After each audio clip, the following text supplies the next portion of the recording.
नमस्कार, सत श्री अकाल, राम राम सा, खंबा गणी, वड़क्कम, प्रणाम। आप सभी का ऑल्टरनेट मीडिया में फिर से स्वागत है। मैं आपकी होस्ट गायत्री देवी, हमारे साथ जुड़े हुए आदित्य सत्संगी जी। बहुत बड़ी डेवलपमेंट आई है जियो पॉलिटिक्स के अंदर। Country Somaliland, now what is this country Somaliland that has been recognized by Israel.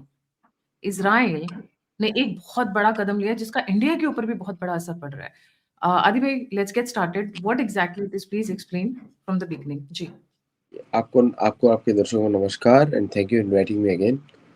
देखिए, सोमाली लैंड जो है एक नॉर्दर्न पार्ट ऑफ सोमालिया है और उसमें 3 डिविजन्स की प्लानिंग चल रही है। एक सोमालिया बचेगा, फिर आपका पुंटलैंड और तीसरा है सोमाली लैंड। ये 91 से इंडिपेंडेंट ही है, एक तरीके से सेल्फ गवर्निंग टेरिटरी है और 91 से इधर इलेक्शंस हो रहे हैं। बाकी पूरा सोमालिया में आपको मालूम है क्या चलता रहता है। वहीं से अमेरिका की बड़ी फेमस कांग्रेस पर्सन भी है, इनका नाम है इल्हान ओमार, और उन्हीं के पिताजी ने सिविल वॉर क्रिएट किया था। By the way, he was one of the generals. तो ये सोमाली लैंड का ये चक्कर ये है कि Houthi rebels used to attack a lot to Israel. अब हूथी में आपको मालूम ही है कि one is anti Israel faction, one is pro UAE faction and one is pro Saudi faction. और जो एंटी इजराइल फैक्शन है हूथी रेबल, उनको पहुंचने के लिए इजरायली प्लेन्स को बड़ी लंबी फ्लाइट लेनी पड़ती थी, including refuelling on the sky. तो यहाँ पर एक शहर है बरबरा करके, पोर्ट है।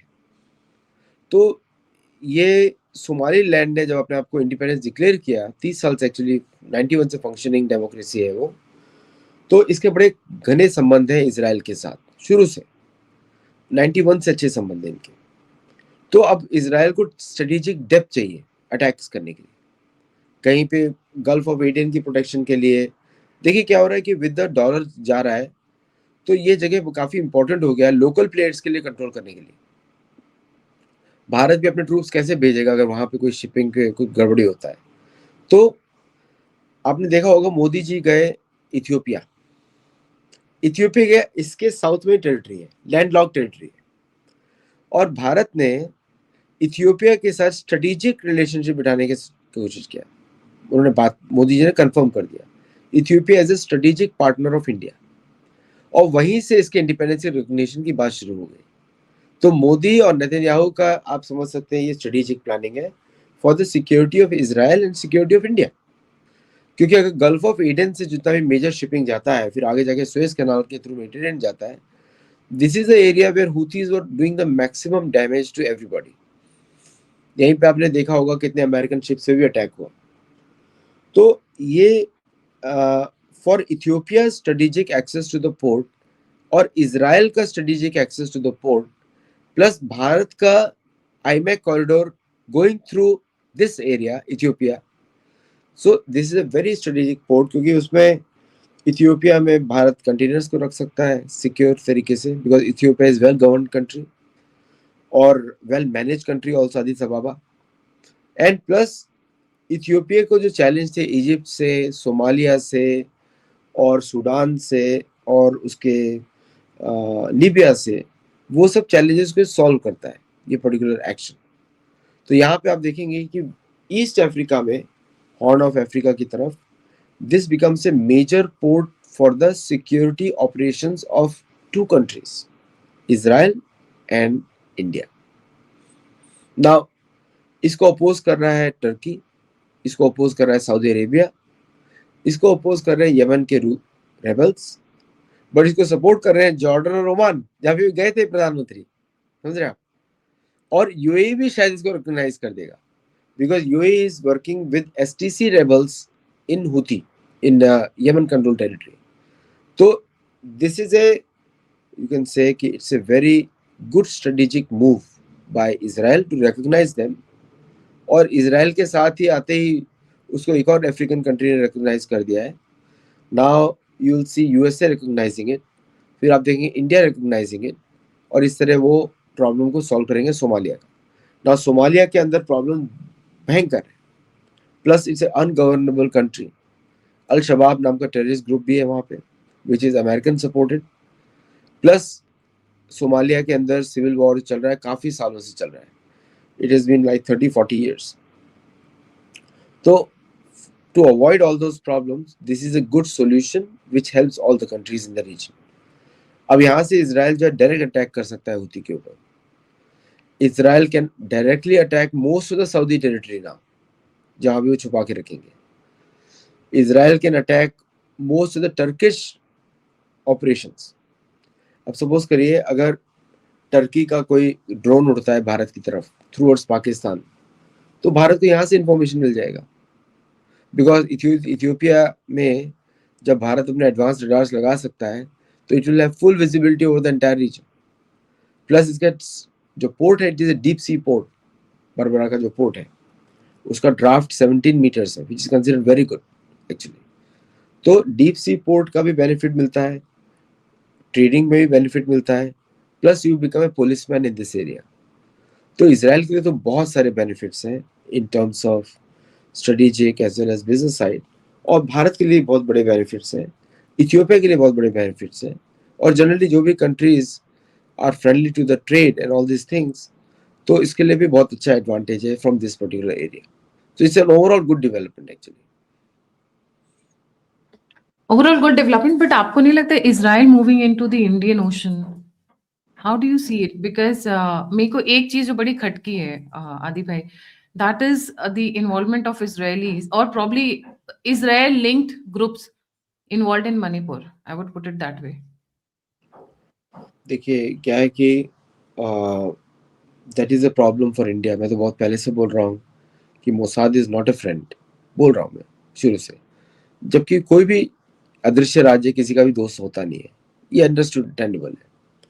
और मणिपुर में उनका उनका तो इन्वॉल्वमेंट कश्मीर में भी था एक समय में, इफ यू रिकॉल. तो वो तो भारत को देखने मैनेज करना ही पड़ेगा, because all these agencies are going to have manage in India also. लेकिन एट द सेम टाइम आप ये भी देखिए ना कि भारत के legs are now extended to all the way till here. तो गल्फ ऑफ एडेन में भारत इज अनडिस्प्यूटेड किंग, लेकिन आप दो लैंड के बीच में जा रहे हैं. क्यूल डिसैक है एक तरीके का, कुछ है नहीं, छोटा सा एरिया है. उसको सिक्योर करने के लिए भारतीय ट्रेड के लिए इंपॉर्टेंट है कि भारत का भी उधर प्रेजेंस हो. आई डू नॉट नो कि फ्यूचर में वो भारत को भी बर्थिंग राइट्स देंगे along with Israel. So that is a good for both the countries actually. So they will have access to the Indian Ocean, and उसके साथ साथ यहाँ पे शिपिंग ट्रेड रूट ये बहुत बड़ा है, राइट? तो is Israel trying to secure the IMEC, और क्या मूव क्या है इनका इधर आने के पीछे? Because they have already got the basis in Somaliland, by the way, जैसा भी आप और मैं डिस्कस भी कर रहे थे. सी देखिए क्या है कि दे इजराइल का ट्रेड इतना ज़्यादा है नहीं एज कम्पेयर टू इंडिया, और Israel is a very small land lock country. मतलब एक तरीके से लैंड लॉक नहीं बोलेंगे, एक तरीके से it's a very small surrounded by enemies on all sides. Israel का प्लान है greater Israel banana, which will include large parts of Jordan, large parts of Saudi Arabia, large parts. ये उनका ultimate goal है, ultimate goal यही है. तो उसके लिए this access to port helps them a lot. और लेकिन और साथ में टर्की का जो इन्फ्लुएंस है that is also very important, क्योंकि Turkey has been a negative force in this entire region. Turkey जो है सीरियन रेबल्स को भी आर्म करता है, टर्की कुर्दिस्तान में भी प्रॉब्लम क्रिएट करता है, Turkey creates problem in through वो जो आपके गोलान हाइट्स के सीरिया में भी थोड़ा प्रॉब्लम क्रिएट करता है. So Turkey is a negative force. और सऊदी अरेबिया ने भी इस एरिया में ज़्यादा हेल्प नहीं किया, बिकॉज नाउ दे नो कि rest of the Saudi Arabia is being covered through Israel through this port, बीच का पार्ट पूरा. सो और इंडिया के लिए क्या है कि आपने सही बोला कि इंडियन ओशन का एक्सेस मिलेगा उसको, वो तो पहले भी था, अभी तो नहीं, पहले भी था. Because all American bases are open to Israeli bases, all American bases including Diego Garcia. लेकिन इसराइल का हमेशा कंसर्न रहता है लोकल डायनेमिक्स, उसका ज़्यादा इंटरनेशनल राउट से ज़्यादा उसका संबंध नहीं है. लेकिन आईमैक जो है डेफिनेटली गोज थ्रू इसराइल. तो अगर आप इसको from the point of view of Israel security and Bharat का सिक्योरिटी से देखते हैं, क्योंकि Bharat also uses Barak 8 joint missiles they develop with Israel also. तो if you look at from the joint perspective, आप ये समझ सकते हैं कि थ्रू इसराइल और getting an independent berth directly at the Berbera port through Ethiopia, तो Bharat will also have a stronger hold on this region. कल को हुती रेबल्स किसी भी डायरेक्शन में जा सकते हैं. So for that also it's a highly good move for India also. और इसका बाकी की कंट्रीज पे क्या असर पड़ेगा? जो आसपास का रीजन है उसके ऊपर क्या असर पड़ेगा? See, we देखिए want to secure the Indian Ocean just for ourselves, for India only. हम नहीं चाहते यहाँ पे किसी भी और कंट्री का दखल अंदाजी हो. बट आपको नहीं लग रहा है कि सारी कंट्रीज इसी रीजन में मूव करने की कोशिश करेंगे? रशिया देखिए हो, चाइना हो, यूएस हो, इजराइल हो. जी. देखिए 45% of world trade moves through Indian Ocean. 45%. Malacca Strait to Suez Canal is the most important trading route in the history. तो यहाँ पे सारी कंट्रीज तो रहेंगी, लेकिन the biggest power in this entire region is Indian Navy. Biggest power. तो but still Indian Navy needs support from friendly navies. देखा जाए तो देखिए, no two navies are friends, no two navies are enemies. देखा जाए in the ocean सारी navies एक दूसरे से cooperate करती है. But in the case of particularly in the case of अगर हम देखें कि सोमालीलैंड के पर्सपेक्टिव से, तो Bharat gets a very strong controlling through Israel in this Gulf of Aden, which has seen lot of wars. Indian Ocean पे तो even US Navy cannot compete with Indian Navy in many ways. तो it's a undisputed India का backyard है. At the same time बाकी सभी देश अपनी तरफ से कोशिश करेंगे to have some say or controlling say in this region, क्योंकि सबकी इकोनॉमी से डिपेंडेंट है. अंडरस्टैंड कि अमेरिका का 35 to 40% जो ट्रेड है, इंटरनेशनल ट्रेड है, वो इंडियन ओशन से होके जाता है. So for them also this is very important. Israel का जो जितना भी शिपमेंट्स है, एक्सपोर्ट्स है, वो भी इस एरिया से होके जाता है. So Houthi rebels were a big problem for western countries. तो Israel will play a good role in doing that. आपको मालूम भी है कि Israel is not a very friendly country to most of the west. Israel के against western countries ने बहुत सारे एक्शंस लिए हैं. सो फ्रॉम दैट पर्सपेक्टिव अगर आप देखते हैं तो Israel will get a choking rights on all those exports and imports through this region. Israel कुछ बड़ा ही गेम खेल रहा है. You to be ready for that. क्या बड़ा गेम खेल रहा है? बहुत क्या बड़ा गेम खेल रहा है? थोड़ा ट्रेलर तो दीजिए. इसराइल का गेम आप समझ लीजिए कि उनके जो आका है अमेरिका, उनके साथ उनका कंपटीशन भी है. तो नेतन्याहू ने अभी अनाउंस किया है $110 बिलियन का self reliance package for Israel. Means they want to reduce the dependence on America to almost zero in a decade or something. So they are trying to emerge as a self-sustained independent entity, not dependent on America. उनका plan है. So और उसके लिए उनको भारत से दोस्ती करीबी करनी पड़ेगी, because Bharat is the size में बड़ा है, प्लस फेरोसिटी में भारत बड़ी नेवी है. क्योंकि इजरायली नेवी भारतीय नेवी के कंपैरिजन में कुछ भी नहीं है. हम लोग बहुत ज़्यादा बात करते हैं कि इजरायली आर्म फोर्सेज और ये सब बात करते हैं. वो लड़ते किससे हैं? हमास से लड़ते हैं, हिजबुल्लाह से लड़ते हैं, है ना. कुछ ज़्यादा खास तो उनका कोई नेबर है नहीं जो इतना स्ट्रांग हो. प्लस उनका past record has been very good. अगर देखा जाए तो 67 का योम किपुर वॉर और जो भी उनके वॉर्स हैं, they done phenomenally well against well formed armies. लेकिन फिर भी वो इंडियन आर्मी नहीं है. Okay, Indian arm forces will always be superior to Israeli arm forces मेरे हिसाब से. तो two strong armed forces collaborating to secure gulf of Aden, उसका मतलब क्या जाता है कि अमेरिका को बोल रहे हैं कि आपकी जरूरत नहीं है. इजराइल भी परेशान है अमेरिका से. रशिया, इंडिया, इजराइल, मैं अगर बोलूं तो तीनों के बीच में जो नेटवर्किंग और जो अलायंस चल रहा है, that is also big shock to US. क्योंकि इजराइल और रशिया करेंगे ये थोड़ा अनएक्सपेक्टेड था. नहीं, actually always Russia has supported them because Russia has a large Jew population. Russia has always supported Israel, by the way. और भारत ने कभी भी जूस के विरुद्ध डिस्क्रिमिनेशन नहीं किया है. एट द सेम टाइम हमारा उनसे कोई रिलीजियस कनेक्शन नहीं है, क्योंकि गौ हत्या में तो वो नंबर 1 है. सो रिलीजियस कनेक्शन नहीं है कोई भी उनसे, तो लेकिन फिर भी there is a need for us to be friendly. many Israelis, अभी दुनिया का वीगन कैपिटल तो तेल अवीव है, okay, so maximum vegetarians vegans live in तेल अवीव।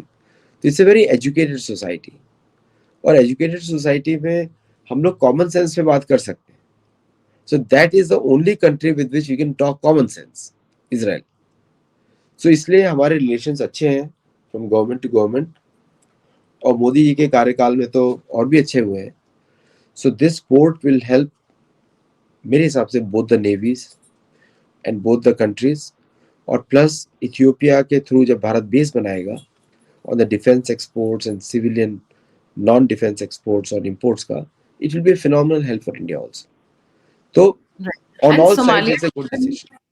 या Yes. सोमालिया के बारे में मैं जो बताऊं, पूरा का पूरा अफ्रीका सोमालियन से परेशान है, बिकॉज ये लोग मालूम क्या है। करते हैं, पूरा Africa, I mean right at the tip of, जो अभी मैंने मैप बार बार दिखाया, आप ये सोचिए ये यहाँ से निकल कर पूरे अफ्रीका में चले जाते हैं, जहां जाते हैं वहां रेडिकल इस्लाम फैलाते हैं, जहां जाते हैं वहां की इकोनॉमी कैप्चर कर लेते हैं, जहां जाते हैं वहां के जो नेटिव्स हैं, मैं जाम्बिया की बात कर रही हूँ, मतलब सर 15-15 16-16 घंटे काम कराकर उनको पैसे नहीं देते हैं। आज से तकरीबन 1 साल पहले एक सोमालियन फैमिली ने 2 जाम्बियंस को मार दिया, क्यों? क्योंकि वो पैसे मांगने आए। और उसके बाद जो जाम्बियंस ने उनका हश्र किया ना, और पूरे सोमालियंस का हश्र किया, पूरी की पूरी सिटी के अंदर, there is a small city called Ndola in Zambia, पूरे के पूरे उनके पूरा रैंसैक करके रख दिया। Zambians by nature are very docile, not like the northern Africans जहाँ पे नाइजीरियंस है, ये लोग थोड़े एग्रेसिव हैं। अगर आप साउथ ऑफ इक्वेटर आते हैं तो Africans are very docile, they are not as aggressive as the Nigerians and the others in the north. जो साउथ अफ्रीका की स्टोरी है वो पॉलिटिकल है, वो बहुत अलग है, मैं उसमें नहीं जाऊंगी, बट एग्रेसिव नेचर नहीं है साउथ ऑफ इक्वेटर। तो ये जहां जहां सोमालियंस जाते हैं, similar things have been noticed in Congo, similar things noted in Zimbabwe, Kenya and other southern countries. तो ये साउथ से निकलकर नॉर्थ में नहीं जाते हैं कि नाइजीरिया चले जाएं, घाना चले जाएं, क्योंकि इनको पता है कि वहां इनको काउंटर मिलेगा। ये वहां से लेके साउथ की तरफ आते हैं, क्यों? क्योंकि वहां इनको काउंटर नहीं मिलता है, पॉपुलेशन डोसाइल है, and they use all the illegal things, routes, जितना भी ट्रेड है वहां पे नारकोटिक्स का सोमालियंस करते हैं, जितना भी ऑर्गन ट्रैफिकिंग है ये करते हैं, जितना भी आप सोच सकते हैं, प्रोस्टिट्यूशन, ह्यूमन ट्रैफिकिंग एक्सेट्रा, ये करते हैं। एंड जनरली वहां की नेटिव जनता परेशान होती है, क्योंकि ये हर तरीके से उन्हें एक्सप्लॉइट करते हैं, लोअर प्राइसेस में सेल करना चीजों को, बिकॉज इन्होंने उठाया डंप माल, चाहे वो दुबई से हो या कहीं से भी हो, एक्सपायर्ड माल, डंप्ड माल उठाया, उसकी पैकेजिंग चेंज की, and then they sell it at a lower price, which is not even nobody is going to buy even. Food items की भी मैं अगर बात करूं, so wherever they are going, I'm not against Somalians per se, but this is what I have seen and what I've experienced as well. अरे नहीं, अभी आज ही हुआ ना अमेरिका में, Somalis in Minnesota $18 billion per year का fake racket चलाते थे, sending to Somalia, $18 billion. Exactly. उनके चाइल्ड केयर में कोई बच्चे ही नहीं है। उनका और आप इल्हान ओमार ने मानेंगे अपने भाई से शादी किया। ये बच्चे ऐसे पैदा करते हैं जहां जाते हैं, बिकॉज मैं जाम्बिया की बात बता रही हूँ, वहां पे जिन भी सिटीज में गए हैं, वहां पर they just keep producing kids and they try and marry the locals को इन्फ्लुएंस करने की कोशिश करते हैं, उनको इस्लाम की तरफ लाने की कोशिश करते हैं, ब्रेड बांटते हैं। ब्रेड मतलब हम वैल्यू भी नहीं करते हम ये सब छोटी चीजें, बट कभी कभी क्या होता है, कुछ एरियाज ऐसे होते हैं जहां पर गरीबी ज्यादा है अफ्रीका में, तो वहां पे ब्रेड बांटना, उनका शीमा करके जो कॉर्न कॉर्न मतलब मक्की का आटा होता है, वो डिफरेंटली प्रोसेस्ड होता है, तो खाना साउथ ऑफ इक्वेटर ज्यादातर खाना वही है अफ्रीकन का, उसको उनका वो मील है, जैसे हम दाल चावल खाते हैं वैसे वो लोग खाते हैं। तो उस तरीके से जब आप देखेंगे तो उनको वो बांट के उनको इन्फ्लुएंस करने की कोशिश करना। अच्छा, सैलरी दे रहे हैं तो सैलरी देते हुए इस्लाम के बारे में जानबूझ के तारीफें करना, देखिए हमारा इस्लाम कितना है, हम ये, वो क्रिश्चियंस हैं, हमें क्या फर्क पड़ता है, हम हिंदू तो अपना हम जानते ही हैं, पर क्रिश्चियंस को ये बहुत, स्पेशली जो गरीब तबके की महिलाएं होती हैं, उनको बहुत इन्फ्लुएंस करने की होती है। तो wherever the Somalians are going, what I mean to say, in Africa they are not received well, people are tired of them, they don't want them. The only people who gel well is the Indians, जिन हम इनके independence movement से कितने पहले से हम लोग हैं, कभी वो इंटरफेरेंस नहीं करना, कभी बदतमीजी नहीं करना, कभी उनके जो अपने डोमेस्टिक पॉलिटिकल मैटर्स है उनमें इंटरफेयर नहीं करना, क्योंकि Somalians are trying to influence the domestic politics also in those countries wherever they are going. तो अपना घर तो इनको बर्बाद कर ही लिया, अब दूसरे जहां जहां जाते हैं वहां पर भी यही फैलाने की कोशिश करते हैं, रायता फैलाने की कोशिश करते हैं। जी, आदि भाई, would you like to add anything else on the concluding note? जी। No, we the same experience of Somalis in US also. जी इल्हान उमर का तो पूरा एपिसोड आप सबको मालूम ही है, she is from Somalia. Right. Let's see how the turn of events will turn out to be in coming couple of months. But looks like Somalia का अब उद्धार होने वाला है, जो मेरी understanding है. Let some Western forces come because the way they have handled their country has been pretty bad. And this started, by the way, Somalia was a tribal country. If you go back and look into the history, ancient history, tribal country हुआ करता था और आज वो पूरा का पूरा Islamic है. और बाकी इस्लामिक होने के बाद क्या होता है मैं elaborate कर चुकी हूँ. Thank you so much for joining. जाने से पहले व्यूअर्स से रिक्वेस्ट है, please don't forget to like, subscribe and share the alternate media. और अगर आप मुझे कंट्रीब्यूट करना चाहते हैं, आपको मेरी मेहनत पसंद आती है, तो नंबर और यूपीआई स्क्रीन के ऊपर है। आप फीडबैक देना चाहते हैं, मुझसे जुड़ना चाहते हैं, तो सभी लिंक्स डिस्क्रिप्शन बॉक्स में है। आदि भाई का चैनल है Sattology, please go and like, subscribe and share the Sattology YouTube channel also. इसी के साथ जय हिंद, जय श्री राम, हर हर महादेव। हर हर महादेव।